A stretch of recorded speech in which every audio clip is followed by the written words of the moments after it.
Beginning of time when God was giving out land to the various nations of the world, the Georgians were too busy drinking to attend.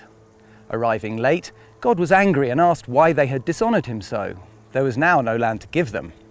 But the Georgians replied that far from dishonoring God, they were late simply because they'd been drinking to his health, and this had taken quite some time. God was pleased with their answer, and so gave them the tiny piece of land he'd been keeping for himself. My name's Johnny Bealby. I founded Wild Frontiers, and in this short film, I'm going to talk about tourism in one of my favourite countries in the world, Georgia. Georgia is one of the most beautiful countries you're ever likely to visit.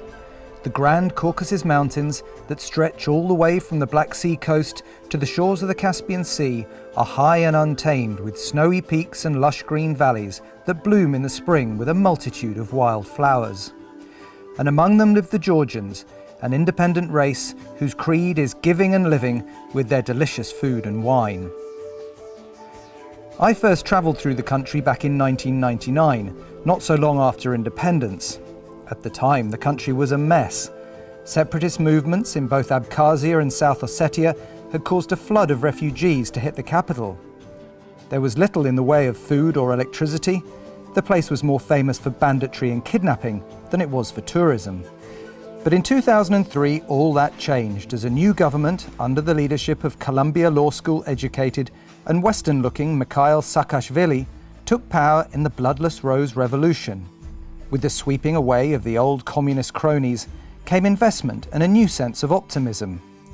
I personally brought our first Wild Frontiers group here the following year, and we have been operating adventure holidays in Georgia ever since.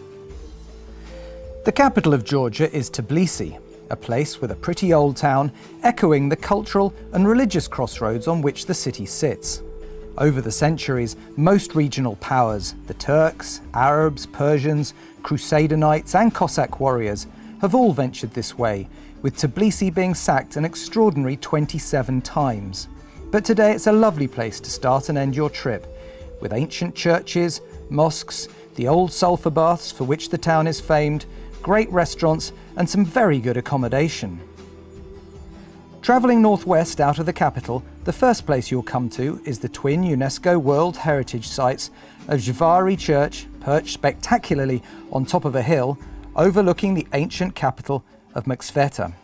Mxfeta is home to one of the country's most important cathedrals, where Christianity was officially adopted as the state's religion back in 337 AD.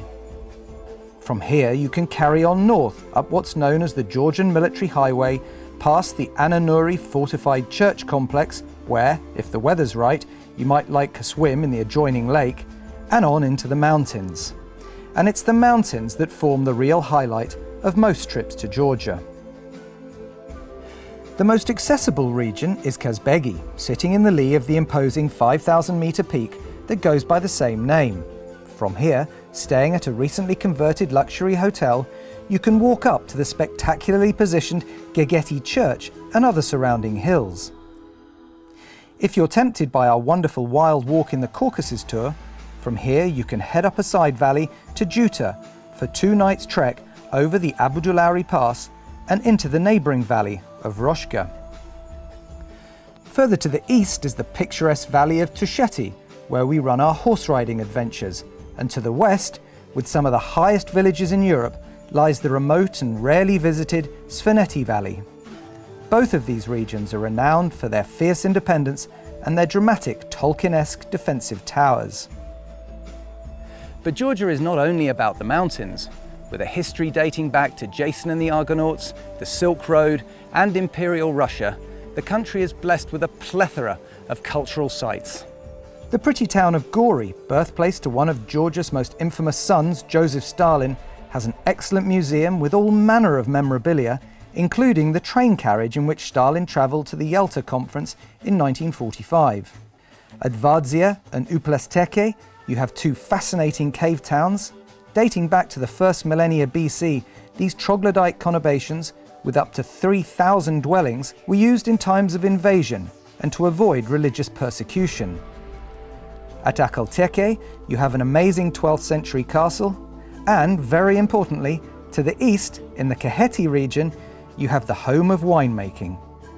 According to the wine historian Hugh Johnson, Georgia has a pretty solid claim as being the birthplace of winemaking, with evidence of viniculture dating back more than 7,000 years. This establishment that I'm at now, called Kazmaruli, has been producing wine since 1533. Needless to say, with that much experience, Georgian wine can be pretty darn good. Added to all that, Georgia is safe and stable and has a good and improving tourist infrastructure. On an adventure here, as well as exploring many impressive cultural sites, you could ride, trek, mountain bike and whitewater raft. Visas for most can be gained on entry, and it's only 4.5 hours flying time from London. Georgia is a country that's likely to get under your skin. The history, the culture, the magnificent landscapes, the cuisine, the wine, not to mention the hospitality of the Georgian people, is bound to make you want to come back time and again.